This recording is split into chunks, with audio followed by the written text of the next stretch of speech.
হে আমার বাবা, বাবা রে।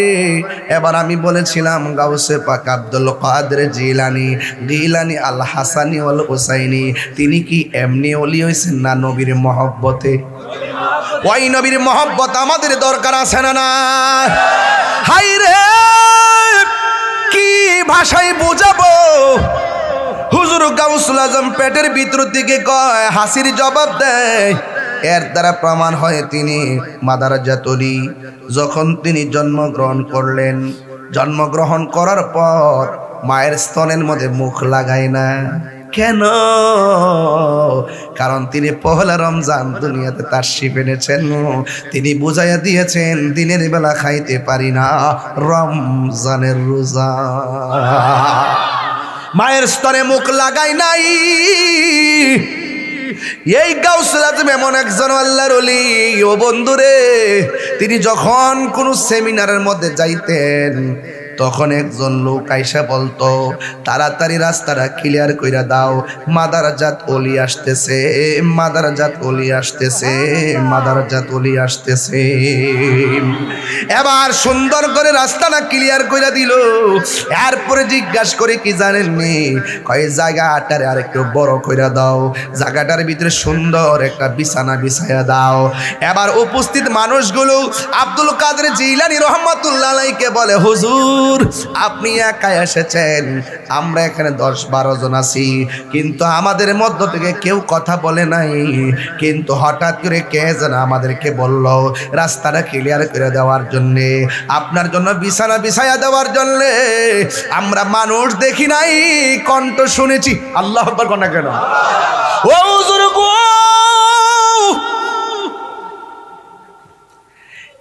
কে কথা বলছে? কে কথা বলছে? কণ্ঠ শুনেছি, মানুষ তো দেখি নাই। গাউসে পাক বলে, শোনো না, যে বলছে রাস্তা ক্লিয়ার, যে বলছে রাস্তা ক্লিয়ার কইরা দাও, যে বলছে বিছানাটা বিছাইয়া দাও, তিনি অন্য কেউ না, আমার আল্লাহ আমার সঙ্গে একটা কন্টিনিউ ফেরেশতা নিযুক্ত করে রেখেছে। আর বড় করে বলেন না সুবহানাল্লাহ। এই জন্য আমার যুবক ভাইয়েরা, হুজুর গাউসুল আজম আব্দুল কাদের জিলানী রহমাতুল্লাহি আলাইহি, তিনি এমন আল্লাহর ওলি যিনি ছোটবেলায় হুজুরের কাছে পড়তে গেল। সুবহানাল্লাহ রে। আঙ্গ দেশে পোলাপান মক্তবের দরকার আছে না নাই? ছোট বাচ্চাগুলো এখন আর মক্তবে যায় না। আগের মা চাচিরা আজান দিলে ঘুম থেকে উঠছে, আর আমার বইনের এখন ঘুমের থেকে ওঠে রাত সকাল 10টার সময়। কথা কন ঠিক কিনা? নিজেও ঘুমায়া থাকে, সন্তানও ঘুমায়া থাকে, সকালবেলা আর মক্তবের মধ্যে পাঠাই না। হুজুর গাউসুল আজমকে নিয়ে হুজুরের কাছে গেল, যায়া বলতেছে, হুজুর আমার পোলাটারে আপনি পড়াবেন। এবার কই ঠিক আছে। এবার হুজুর কই পড়ো আউযুবিল্লাহ, আব্দুল কাদের জিলানী পড়ে বিসমিল্লাহ, পড়ো আলহামদুলিল্লাহ, পরে আল্লাহ, তারপর পরে পড়তেছেন কার রহমানির রহিম। এরপরে বলতেছে পড়ুন, আপনি কি পড়ুন আলিফ লাম মিম। এইভাবে একটা বলার পরে গাউসে পাক আরেকটা পড়ে। এইভাবে উস্তাদ ডাক দিয়ে কয়, হাই আব্দুল কাদের, আপনি পারার পরও কেন আমার কাছে আপনার মা পাঠাইলো? আমি জানলাম না। ইন দি মিন টাইমে ডাক দিয়া বলেন, হুজুর আমি মায়ের কাছ থেকে শিখি, মা আমারে পড়াই নাই, আমি মায়ের কাছ থেকে শিখছি। এবার সন্তানটারে মায়ের কাছে নিয়ে গেল, নেওয়ার পরে ডাক দিয়ে কয়, মা গো আপনার পোলারে ছোটবেলায় পাঠাইছেন, আমি যা বলি সে আগে অ্যাডভান্স পড়ে, কারণটা কি? এবার মা ডাক দিয়ে কয়, আব্দুল কাদের তুমি কোথায় থেকে শিখলা? ও মা আমি আপনার কাছ থেকে শিখলাম। মা কয়, তোমার তো কোনোদিন লইয়া আমি পড়তে বসি নাই, তুমি কোথায় থেকে শিখলা? হুজুর গাউসে পাক কয়, আম্মা গো, ও আম্মা, আপনি যখন আমার পেটের ভিতরে লইয়া এই ওয়াজটা করতাম না, করতেছি শুধুমাত্র ছোট্ট পোলা পান্ডের কারণে, কিশোর বয়সের পোলা পান্ডার কারণে। আপনারা ঘটনা জানেন, এই ছোট বাচ্চাগুলো এখন এই ঘটনাগুলো আর শুনে না, এই জন্য তারা ঘটনা সম্পর্কে জানে না।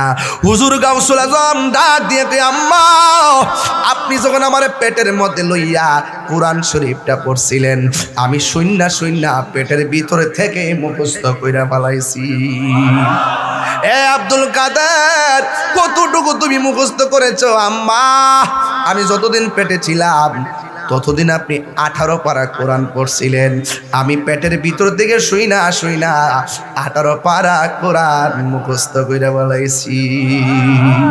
গাউসে বাগের আম্মা ডাক দিকে, ও বুঝছি, ওই কংক্রিট গুলো নিয়ে গাছের গোড়ায় ফালাও।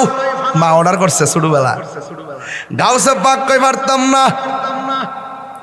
মা ডাক দিয়া কয়, আব্দুল কাদের, মা হুকুম দিলে মানতে হয়। তোমার 10 মাস 10 দিন পেটে লইয়া আমি কত কষ্ট করছি, তুমি কেমনে আমার মুখে মুখে না করলা? তুমি পারবা না। হুজুর আব্দুল কাদের জিলানী কই, মা গো, তুমি শুধু আমার লাগা কষ্ট করছো, আমি কি তোমার লাগা কম কষ্ট করছি নাকি? এবার মা ডাক দিয়া কয়, বয়স হয়েছে না মাত্র কয়েকদিন, 1 টাকা রুজি করেও খাওয়াইছস না, একটা কাম করে আমার দিছ না, তুমি আবার আমার লাগে কি কষ্ট করছো? গাউসে পাক কয়, একটু উস্তাদরে বুঝাইছি, এবার মারও বুঝাই। আর বড় করে কন্যা কেন? সুবহানাল্লাহ। ডাক দিয়া বলে, ও মা, আমি যখন আপনার পেটের মধ্যে ছিলাম, ওই পেটের মধ্যে থাকা অবস্থায় বাড়ির মধ্যে একটা ভিক্ষুক আইছিল নি? কয়, হ, ভিক্ষুক আইছিল। আপনি ভিক্ষা দেওয়ার সময় আপনার হাতের কবজিটা দেখা ভিক্ষুকে আপনার সৌন্দর্যের উপর লোভ করছিল নি? কয়, হ, লোভ করছিল। ওই মুহূর্তে তুমি আল্লাহর কাছে ইজ্জতের ভিক্ষা চাইছিলানি? কয়, হ, আমি চাইছিলাম। ও মা, ওই মুহূর্তে জঙ্গল থেকে বাঘ আইছিল নি? কয়, হ, আইছিল। ও মা, আর কি কিছু কোন লাগবনি? এরপরে গাউসে পাক সাধারণ কেউ নারী, তিনি চইলা গেছে একটা উপত্যকার ভিতরে চইলা গেছে। ওই উপত্যকার মধ্যে চইলা যাওয়ার পর ওই জায়গার মধ্যে তিনি যখন গিয়ে বসছে, বসার পরে নীরবে ধ্যান করতেছে। আমার দেশে তো বাজান মুরাকাবা নাই, আমার দেশের মধ্যে মুশাহাদা নাই। একটু মুরাকাবা মানে হলো ধ্যান করা। চোখটা বন্ধ করে বলবেন আমি কোথায় ছিলাম, চোখটা বন্ধ করে বলবেন আমি কোথায় এসেছি, চোখটা বন্ধ করে মনে মনে ভাববেন আমি কোথায় যাব। এইভাবে মুরাকাবায় চিন্তা করবেন। হুজুর গাউসুল আজম ওই উপত্যকার মধ্যে গেলেন। যাওয়ার পরে তিনি উপত্যকায় যাইয়া সুন্দর করে মুরাকাবা করবেন। চোখটা বন্ধ করে খুলছেন, খুললা তাকায় দেখতেছেন নূরের মতন একটা চেহারার মানুষ গাউসে পাকের সামনে হাজির হইয়া গেছে। হুজুর গাউসুল আজম কই, এত সুন্দর মানুষ, মানুষ রে মানুষ, আমার সামনে আইসা হাজির হইয়া গেছে। আল্লাহর ওলিরা চোখ দিয়া তাকাইলে বুঝার ক্ষমতা আছে না নাই? ওলি আল্লাহর চোখের মধ্যে নূর আছে না নাই? ডাক দিয়া বলে, আমি তাকায়া দেখলাম একজন নূরের মানুষ। সুবহানাল্লাহ। হুজুর গাউসুল আজম আব্দুল কাদের জিলানী রহমাতুল্লাহ আলাইহি নদীর পার গেছে। একটা লোক আইসা ডাক দিয়ে, কে আব্দুল কাদের, আমি তোমারে 2টা কথা বলার জন্য এখানে হাজির হইছি। সুবহানাল্লাহ। জোরে কোন কয়টা? 2টা কথা বলার জন্য আমি এখানে হাজির হয়েছি। 1 নম্বর কথা হলো, তুমি এখানে মুরাকাবা করতেছো, এই জায়গা থেকে তুমি নড়াচড়া কইরো না। আরেকটা কথা হলো, আমি না বলার আগ পর্যন্ত এই জায়গাটা তুমি ত্যাগ কইরো না। জোরে জোরে কে সুবহানাল্লাহ বলা যাবে না? আল্লাহু আকবার কোন না কেন? প্রথম শর্ত হলো যেমন তেমন অপরিচিত একটা লোক যদি আইসা কই এখান থেকে আমার হুকুম ছাড়া লড়তে পারবা না, এই হুকুমটা বড় কঠিন। এরপরে গাউসুল আজম মনে মনে কই, লড়তাম কি লাগা? যে এই চেহারা দেখছি, এই চেহারা দীক্ষা তো হৃদয়টা পাগল হয়ে গেছি। এত সুন্দর চেহারা।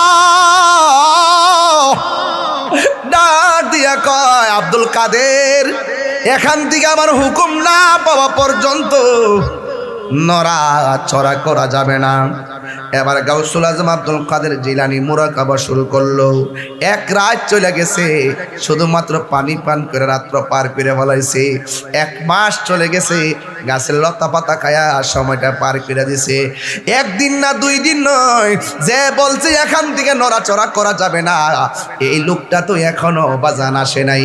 এইভাবে 1 মাস 2 মাস 3 মাস 4 মাস 5 মাস 1 বছর পর্যন্ত চলে গেছে, এরপরে লোকটা আসে নাই। 1 বছর পর্যন্ত আব্দুল কাদের জিলানী মুরাকাবা কইরা উপত্যকার মধ্যে সময়টা কাটাইয়া দিছে। এখন বললেন তাহিরি হুজুর, 1 বছর তিনি তো চুলা নিয়ে যায় নাই, তিনি তো কাপড় চোপড় নিয়ে যায় নাই, তিনি কি খাইয়া 1টা বছর কাটাইছে? দলিলের মধ্যে আমি পেয়েছি তিনি শুধুমাত্র পানি পান করছে আর গাছের লতা পাতা খাইয়া তিনি 1টা বছর কাটাইয়া দিছে। এটা হলো আল্লাহর ওলিদের জিন্দিগি। বুকে সুখ নাই, তেগে হলো সুখ। 1 বছর চলে গেছে শুধু পানি আর লতা পাতা। এরপরে 2য় বছর গণনা শুরু হয়ে গেছে, লোকটা আসে না। 2টা বছর পার হয়ে গেছে, এরপরও মানুষটা আসে নাই। গাউসুল আজমের মুরাকাবা আরো বাড়তেছে। এখন প্রশ্ন করবেন, হুজুর 1ম বছর পানি পান কইরা কাটাইছে আর গাছের লতা পাতা খাইয়া কাটাইছে, 2য় বছরটা কেমনে কাটাইছে? 2য় বছরটা শুধুমাত্র পানি পান করে পাঠাইছে, কিন্তু বাড়ি খাবার ত্যাগ করে ফেলাইছে। কারণ তিনি ওই দুনিয়ার খাবারের মুখোমুখি নয়, তিনি আল্লাহর প্রেমের সুদা পানের জন্য ব্যস্ত হয়ে গেছে। এরপরে 3য় বছর আবার গণনা শুরু হয়ে গেছে। এইভাবে 3য় বছর যখন চলে গেছে, এখন আপনারা বলবেন, হুজুর 1ম বছরটা কাটাইলো পানি পান কইরা আর বাড়ি খাবার খাইয়া, 2য় বছরটা কাটাইলো শুধুমাত্র পানি পান কইরা, 3য় বছরটা কেমনে কাটাইছে? 3য় বছরটা তিনি কাটাইছেন শুধুমাত্র পানি পান করছেন, আর রাতের বেলা তিনি আরামের ঘুমটারে হারাম করে ফেলাইছে। কারণ আল্লাহর হাবিব হাদিস শরীফের মধ্যে বলেছেন, যদি তুমি মুমিন হতে চাও 3টা গুণ লাগবে। 1 নম্বর গুণ হলো মুমিন কথা বলে কম, 2 নম্বর কথা হলো মুমিনে ঘুমাইব কম, 3 নম্বর কথা হলো মুমিনে খাইব কম, কথা বলবে কম, ঘুমাইবে কম। গাউসুল আজম খাবার কমায় দিছে, আরামের ঘুমটারে হারাম কইরা ফেলাইছে। যেই মাত্র 3য় বছর হয়ে গেছে গো, আল্লাহু আকবার কই না রে, এমন একটা গভীর জায়গায় ঢুকতেছি। যখন 3 বছর হয়ে গেছে, তখন ওই মানুষটা এসে গেছে। আয়েশা ডাক দিয়ে কই, আব্দুল কাদের রে, ও আব্দুল কাদের, যাও এবার জঙ্গলে যাও, মঙ্গল হয়ে যাবে। এই কথা বলার পরে এবার তিনি কথা বললেন। এখন প্রশ্ন হলো, হুজুর আব্দুল কাদের জিলানী রহমাতুল্লাহের কাছে যেই মানুষটা আসছিল, এই মানুষটার নামটা কি? এই মানুষটার কেউ নয় রে, এই মানুষটা হলো হুজুর খিজির আলাইহিস সালাম। এই খিজির আলাইহিস সালাম পানির নিচে বাস করে, জোরে না সুবহানাল্লাহ। পানির নিচে বাস করে। ও যুবক পোলা পান পায়ে দুইরা বলে দিয়া যায়, জীবনে কোনোদিন পানির মধ্যে পেশাব করবেন না। পানির মধ্যে পেশাব করলে স্মৃতিশক্তি কমে যায়, পানির মধ্যে পেশাব করলে কবিরা গুনাহ হয়। কানা আবদান সালিহান, এই পানির নিচে একজন আল্লাহর পেয়ারা বান্দা, যার কাছ থেকে মুসা নবী তরিকতের এলেম আনতে গেছে। আজকে যারা বলে মগবাজার দরবারে নিয়ত করে যাওয়া জায়েজ নাই, হেরার থুতা আমার জুতা।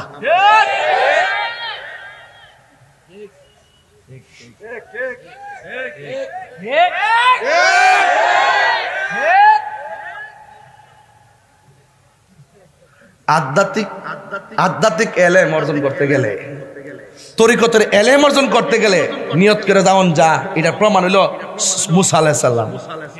আল্লাহ কইছে এমন কিছু এলেম আছে তুমি নবী হইতে পারো, তোমার মধ্যে নাই। আমার পানির নিচে একজন মাহবুব বান্দা আছে, তার কাছে ওই এলেম আছে। মুসা নবীকে আল্লাহ ওই লোকটাকে পাবো কিভাবে? আল্লাহ বলছেন একটা নৌকা লও, মাছ একটা ভুনা করো, কড়াইয়ের মধ্যে মাছটা রাখো, নদীর মধ্যে রওনা দাও, নদীর মাঝখানে যাইয়া যেই জায়গায় মাছটা যেতে হইয়া চলে যাইব, ওই দিক দিয়ে আমি একটা রাস্তা বানাইয়া দিব, ওই রাস্তা দিয়ে ঢুকে দেখবা পানির তলে দেশে আমার সেই বান্দা বসে আছে। বন্ধুগণ, আল্লাহ ডাক দিয়ে কয়, মুসা, কোন নবী? নরম না গরম? আরে কোন নরম না গরম? ডাক দিয়া গে মুসা, মাছ একটা বুনা করবা, যাইয়া দেখবা মাছটা যেখানে জেতা হইব, লাভ দিয়া যেখানে পড়ে যাবে, ওই জায়গা দিয়ে আমি আল্লাহ একটা রাস্তা বানাইয়া দিব। মুসা নবী যখন ইউসা ইবনে নুনকে সাথে লইয়া নৌকার মধ্যে উঠলেন, ওইটা ডাক দিকে, শোনো, আমি ঘুমাইয়া গেলে তুমি সজাগ থাকবা, আবার তুমি ঘুমাইলে আমি সজাগ থাকবো। এই কথা চিন্তা ভাবনা করে নদীর মধ্যে রওনা হয়ে গেছি। নদীর মধ্যে রওনা হওয়ার পর নদীর মধ্যে বাতাস আছে না নাই? এমন একটা বাতাস লেগেছে, বাতাসের কারণে ইউসা ইবনে নুন তিনি ঘুমাইয়া গেছে। মুসা আলাইহিস সালাম কিছুক্ষণ যাওয়ার পরে তিনিও ঘুমাইয়া গেছে। নৌকা বাতাসের তালে তালে চলতেছে, এবার দুইজন ঘুমাইয়া গেল। হঠাৎ করে মুসা নবীর ঘুমটা নদীর মাঝখানে যাওয়ার পরে ভেঙে গেল। হঠাৎ করে দেখে ইউসা ইবনে নুন তিনিও ঘুমাইয়া গেছে। ডাক দিয়ে কি রে, ঘুমাইয়া গেছো কেন? কয় আপনি ঘুমাইয়া গেছেন, আমারও চোখের মধ্যে ঘুম লেগে গেছে। এবার মুসা নবী ডাক দিয়ে কয়, আমাদের কড়াই আর ভাজা মাছটা কই? আমিও তো দেখতেছি না এটা কই। এরপরে মুসা নবী আল্লাহরে ডাক দিয়ে কি, আল্লাহ ভাজা মাছটা নোয়ানা দিছিলাম, ভাজা মাছটা কোথায়? কয় ভাজা মাছটা জেতা হইয়া নদীতে লাফ মারছে। এবার মুসা নবী ডাক দিয়ে কয়, ও আল্লাহ গো, আল্লাহ গো, ও আল্লাহ, আমি তো দেখি নাই কোথায় মাছটা চলে গেছে। আল্লাহ কয়, মুসা নৌকাটা ঘুরাও। এবার নৌকাটা ঘুরাইলো। ঘুরাইয়া যখন সামনে আসছি, আইসা দেখে এত বিশাল বড় একটা রাস্তা বানায় রাখছি। আল্লাহ ডাক দিয়ে কয়, মুসা, এই জায়গার মধ্যে মাছটা লাফ দিয়ে গেছে, এবার এই রাস্তা এই দিক দিয়ে আমি আল্লাহ একটা রাস্তা বানাইয়া দিলাম। এবার মুসা নবী ডাক দিয়ে, আল্লাহ আমি কি করব? আল্লাহ কয়, মুসা এই রাস্তা দিয়ে নিচে নামো। আওয়াজ করে কোন সেন্টারের মার রড সিমেন্ট সারা নদীর মাঝখান দিয়া রাস্তা বানাইয়া দিছে কে? আর আওয়াজ করে বলেন কে? এবার মুসা নবী ওই রাস্তা দিয়া নদীর মাঝখানে নেমে গেছে। রাস্তা দিয়া যাইতে যাইতে যাইতে যাইতে একদম নদীর তল দেশে গেছে। যায়া দেখতেছেন একজন পাগলা হাতের মধ্যে তসবিহ লইয়া আমার আল্লাহ পাকের জিকির করতেছি। এবার সালাম দিল। সালাম দেওয়ার পরে ওই লোকটা ডাক দিয়ে, কই কে গো আপনি? কই আমি হইলাম মুসা কালিমুল্লাহ। কই কেন এসেছেন? কই আল্লাহ ডাক দিয়া বলছে, মুসা রে, তোমার মধ্যে এমন কিছু আছে, কিন্তু এমন কিছু আবার নাও তা নাই। কই জিজ্ঞেস করে তোমার চাইতে বড় একজন জানলেওয়ালা আছে, পানির নিচে বাস করে। আমি আপনার কাছে এসেছি, আপনি আমাকে তরিকতের এমন কিছু এলেম দেখান যেই এলেমটা আমার মধ্যে নাই। এবার মুসা নবীকে লোকটা ডাক দিয়া কয়, খিজির আলাইহিস সালাম ডাক দিয়া বলে, মুসা, তোর পাহাড়ে গিয়ে আপনি একের পর এক আল্লাহকে প্রশ্ন করেন, ঠিক আছে, কিন্তু আপনি আমার সঙ্গে এলেমটা নিতে চান, তবে আমি আপনাকে নিয়ে রওনা হলাম, কিন্তু আপনি আমাকে একটা প্রশ্ন করতে পারবেন না। মুসা নবী ডাক দিয়ে কই, প্রশ্ন করার কি দরকার? আমার দরকার এলেম নেওয়া। জোরে কন্যা সুবহানাল্লাহ। এবার লোকটাকে লইয়া মুসা আলাইহিস সালামকে নিয়ে তিনি রওনা হয়ে গেলেন। পানির নিচে একটা খাল আছে, খালের পারে যাইয়া তিনি নদীটা পার হবেন। খালটা পার হওয়ার সময় তিনি নৌকা দিয়ে পার হইলেন। পার হওয়ার পরে তিনি নৌকার মাঝখান দিয়ে ছিদ্র করে নৌকাটারে ডুবাইয়া দিলেন। মুসা আলাইহিস সালাম কয়, খিজির আলাইহিস সালাম, গরিবের একটা নৌকা, ওই নৌকা দিয়ে আপনি নদী পার হয়েছেন, কিন্তু আপনি গরিবের নৌকাটা ছিদ্র করে কেন ডুবাইয়া দিলেন? এবার খিজির আলাইহিস সালাম কয়, আমি না বলছি আপনি আমাকে কোনো প্রশ্ন করবেন না? না না, আপনার সে নিয়ে সামনে যাওয়া যাবে না। ঠিক আছে মুসা নবীকে, ঠিক আছে আমি আর প্রশ্ন করব না, এবার সামনে চলেন। এবার সামনে যাওয়ার পর বন্ধু, এবার মুসা আলাইহিস সালাম একটা খেলার মাঠ থেকে একটা ছেলে, খিজির আলাইহিস সালাম একটা ছেলেকে এইভাবে ধরলেন, দইরা গলার মধ্যে চিপ মারলেন, চিপ দিয়া বাচ্চাটারে মাইরা ফালাই। মুসা নবী একটু আগে আপনি নৌকাটা ডুবাইয়া দিয়েছেন, গরিবের নৌকা, আবার এখন একটা অনর্থক একটা সুন্দর ফুটফুটে বাচ্চাটার আপনি মাইরা ফালাইছেন, কামটা করলেন কি? ডাক দিয়া বলেন, সুন্দর ফুটফুটে বাচ্চাটারে কেন মাইরা ফালাইছেন? খিজির আলাইহিস সালামকে, আপনাকে নিয়ে আর হবে না, আপনি চলে যান, আপনাকে নিয়ে আর পারলাম না। এবার মুসা নবী ডাক দেখে, ঠিক আছে আমি আর প্রশ্ন করব না। এবার যখন সামনে গেল, বিশাল বড় একটা দেয়াল এইভাবে কাইত হয়ে রইছে। খিজির আলাইহিস সালাম আঙ্গুল দিয়া ঠেলা দিয়া এই কাইত হওয়া বিল্ডিংটারে সোজা কইরা দিছে। আঙ্গুল দিয়া বিল্ডিং সোজা কইরালা। এটা কি গায়ের জোর না বেলায়েতের জোর? আও জোরে কোন না, গায়ের জোর না বেলায়েতের জোর? আঙ্গুল দিয়া বিল্ডিং সোজা কইরালা। এবার মুসা নবী বলেন, বাচ্চা একটা মাইরা ফেলাইছেন, নৌকা একটা ছিদ্র কইরা ফেলাইছেন, আবার বড় লোকের বিল্ডিং সোজা কইরা দিছেন, কারণটা কি? এবার ইসরাইল সাল্লাম বলে, না না, একবার দুইবার তিনবার আর সুযোগ দেওয়া যাবে না, যান যান যান, আর সামনে যাওয়া যাবে না। এবার মুসা নবীকে বুঝা ফেলাইছি, আমার আর সামনে যাওয়ারও দরকার নাই। তিনটা ঘটনা কেন ঘটাইছেন একবার বইলা দেন, জোরে জোরে কে সুবহানাল্লাহ বলা যাবে না? হ্যাঁ, এক নম্বর, নৌকাটা কি লেগে ছিদ্র করছেন কয়া দেন। খিজির আলাইহিস সালামকে আমি দেখতেছি একটা দস্যু দল আসতেছে, সৌদাগর, এগুলো মানুষের মাল লুণ্ঠন করে, লুণ্ঠনকারী। কিছুক্ষণ পরে আয়েশা তার নৌকাটার ভাঙ্গা কাঠকুট গুলো নিয়ে যাইতো। মুসা নবীকে কইতে গাইতেছে, আমিও তো সামনে আসলাম, আমি দেখলাম না, আপনি দেখলেন কেমনে?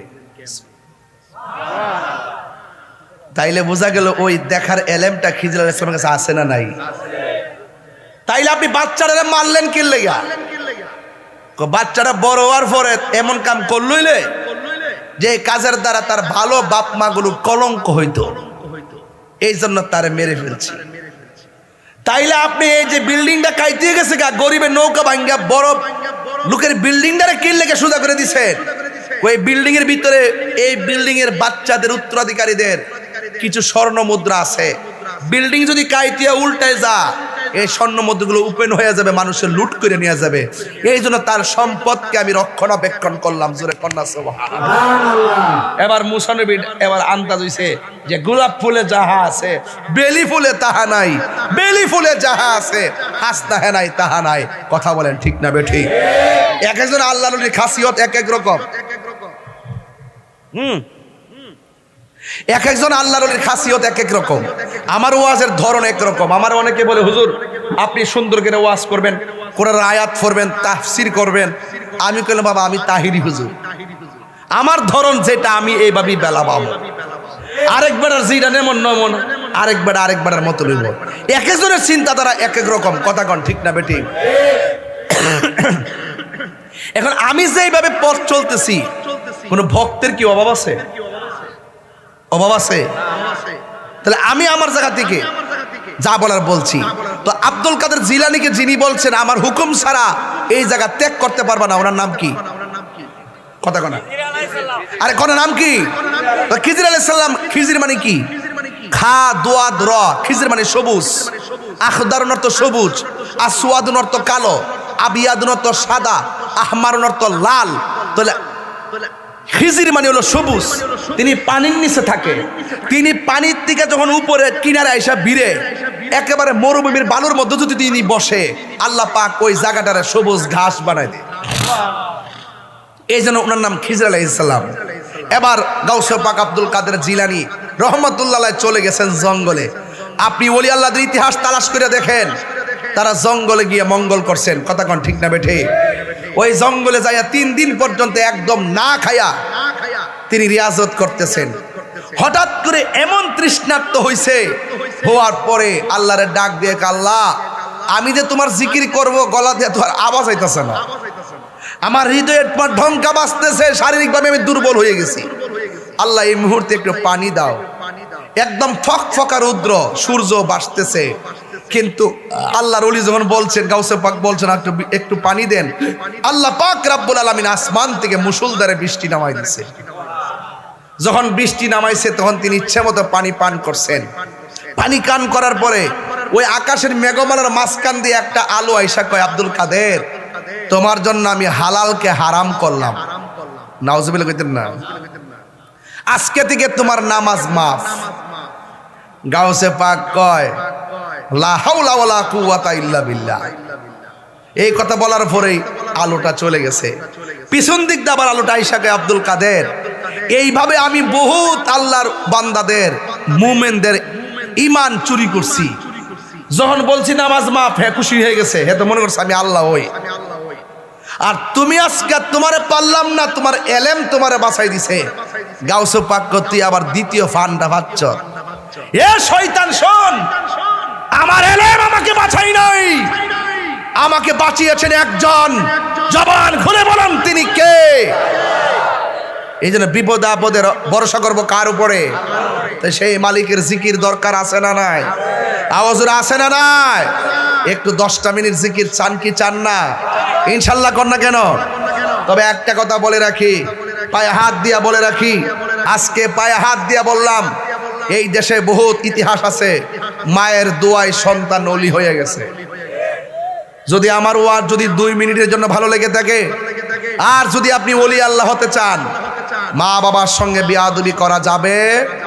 আর যদি বিয়াদবি করা যাবে, ওলি আল্লাহদের সঙ্গে যেমন বিয়াদবি করা যাবে না, মা বাবার সঙ্গে বিয়াদবি করা যাবে না। মা বাবার দোয়া থাকলে সন্তান হিরো হয়ে যায়, আর মা বাবার বদদোয়া থাকলে সন্তান জিরো হয়ে যায়।